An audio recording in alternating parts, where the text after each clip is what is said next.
क्या आप जानते हैं कर्ण और अर्जुन की शत्रुता केवल महाभारत कालीन ही नहीं थी बल्कि युगों पहले ही आरंभ हो गई थी।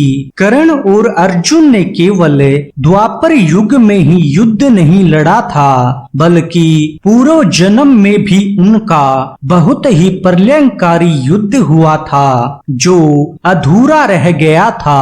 आखिर कौन थे कर्ण और अर्जुन, अपने पूर्व जन्म में कैसे हुई थी? वास्तविकता में कर्ण और अर्जुन की पिछले जन्म में उत्पत्ति और ऐसी क्या शत्रुता थी उन दोनों में जो युगों तक चली, इसका उत्तर जानने के लिए इस रोचक वीडियो को अंत तक अवश्य देखें। और अगर आपको यह वीडियो पसंद आए तो इसे लाइक और चैनल को सब्सक्राइब अवश्य करें। पद्म पुराण सृष्टि खंड अध्याय 14 में भीष्म ने पुलस्त्य से पूछा, शत्रु को मारने वाले अर्जुन की 3 पुरुषों से कैसे उत्पत्ति हुई? कर्ण को सूत पुत्र क्यों कहा जाता है? उन दोनों में स्वाभाविक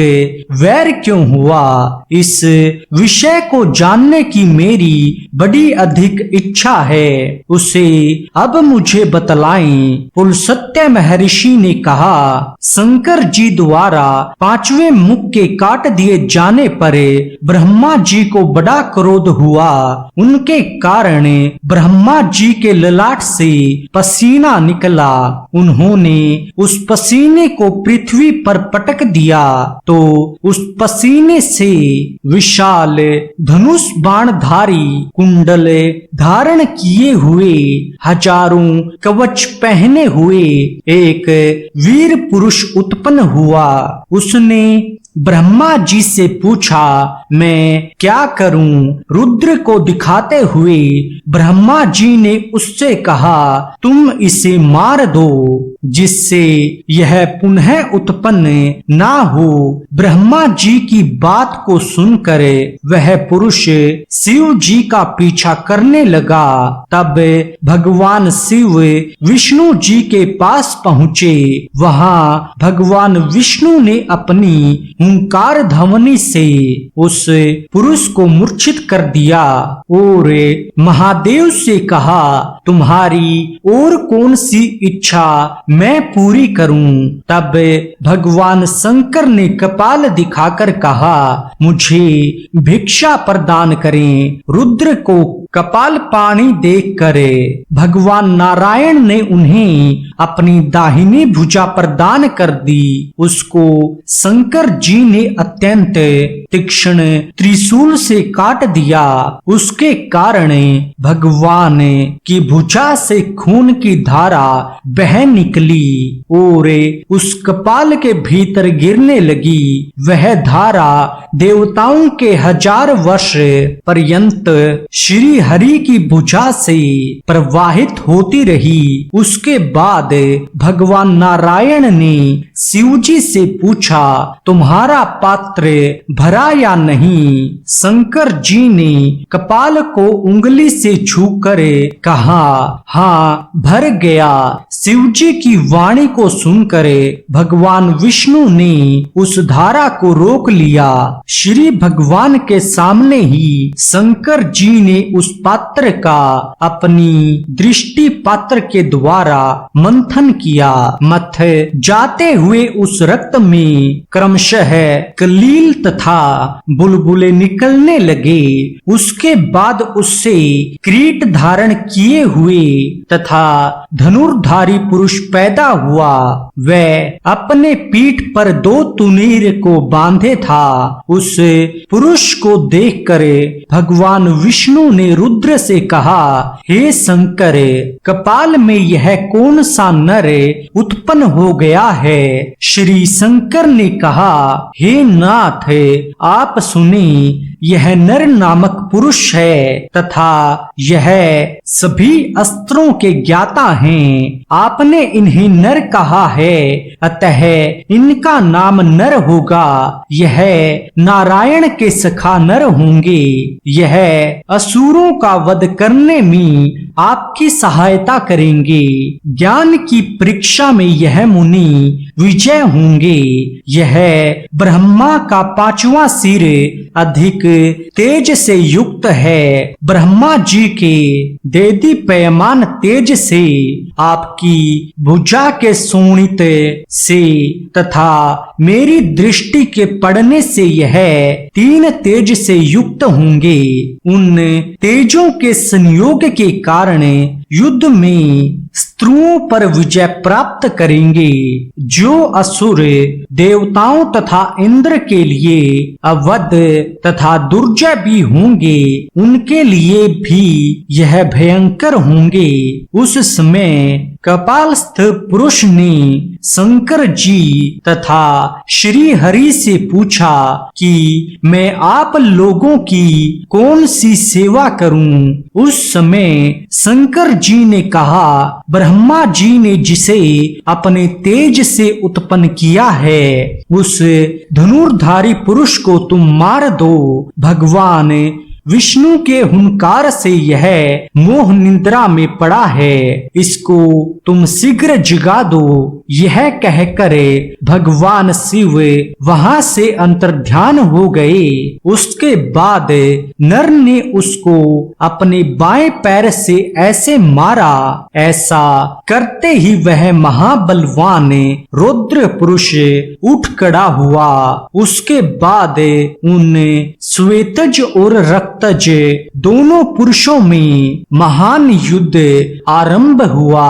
श्वेतज वो पुरुष था जो ब्रह्मा जी के पसीने से उत्पन्न हुआ था और रक्तज भगवान शंकर और ब्रह्मा जी के तेज तथा नारायण जी के रक्त से उत्पन्न हुआ पुरुष था। उसके बाद रक्तज पुरुष ने श्वेतज पुरुष के एक कवच को तोड़ दिया। इस तरह से परस्पर में श्वेतज तथा रक्तज पुरुषों के युद्ध करते हुए देवताओं के 2 वर्ष बीत गए। तब भगवान विष्णु ब्रह्मा जी के धाम गए और उनसे बोले, हे ब्राह्मण, आज रक्तज ने श्वेतज पुरुष को मार दिया। इस तरह से सुनकर ब्रह्मा जी व्याकुल हो गए। उन्होंने मधुसूदन से कहा, हे हरि, यह पुरुष इस जन्म में जीवित हो जाए। भगवान विष्णु ने कहा, ऐसा ही होगा। वहां जाकर भगवान विष्णु ने उन दोनों के युद्ध को रोककर उन दोनों से कहा, दूसरे जन्म में कलयुग तथा द्वापर के संधि काल में महायुद्ध होगा। उस समय में तुम दोनों को आमने सामने मिलाऊंगा। उसके बाद विष्णु जी ने सूर्य तथा इंद्र को बुलाकर कहा कि इन दोनों भद्र पुरुषों का आप लोग पालन करें, यह मेरी आज्ञा है। हे सूर्य, यह श्वेतज पुरुष है, इसको आप द्वापर के अंत में अपने अंश से पृथ्वी पर देवताओं का कार्य करने के लिए अवतीर्ण कराएंगे। यदुवंश में सूर नामक महाबलवान राजा होंगे। उनकी अप्रतिम सुंदरी प्रथा नाम की एक पुत्री होगी। उसी के गर्भ से यह कानिन कुंती नंदन होगा। तदांतर श्री भगवान ने देवराज इंद्र से उसी प्रकार से कहा, हे इंद्र, इस रक्तज नर को आप मेरी कृपा से आप अपने वंश से युक्त करके भूलोक में भेजेंगे। उसके बाद इंद्र ने दुखी होकर भगवान भगवान विष्णु से कहा, इस मनवंतर के बीते हुए 24वें युग में रघुकुल के महाराज दशरथ के घर में अवतार लेकर आपने रावण का वध करने के लिए तथा देवताओं को शांति प्रदान करने के लिए सीता जी का अन्वेषण करने के लिए वन में घूमते हुए आपने सूर्य पुत्र सुग्रीव का कल्याण करने के लिए मेरे पुत्र बाली का वध कर दिया। उसी दुख से दुखी हूँ मैं, नर नामक पुत्र को स्वीकार नहीं करता हूँ। तब श्री भगवान ने देवराज इंद्र से कहा, पृथ्वी का भार उतारने के लिए मैं पृथ्वी पर अवतार ग्रहण करूंगा और सूर्य के पुत्र का नाश करने के लिए तथा तुम्हारे पुत्र को विजय दिलाने के लिए गुरुकुल का नाश करने के लिए तुम्हारे पुत्र के सारथी का काम मैं करूंगा। भगवान की उस वाणी को सुनकर इंद्र प्रसन्न हो गए। उसके बाद भगवान नारायण ने ब्रह्मा जी के पास जाकर उनसे कहा, आपने इस संपूर्ण चराचरात्मक त्रिलोक्य की सृष्टि की है। आपके कार्य करने में शंकर जी और मैं हम दोनों सहायक हैं। स्वयं सृष्टि करके आप उसका नाश नहीं करना चाहेंगे। शंभु को मारना चाहकर आपने यह निंदित कार्य किया है। क्रोध करके आपने श्वेतज पुरुष की सृष्टि कर दी है।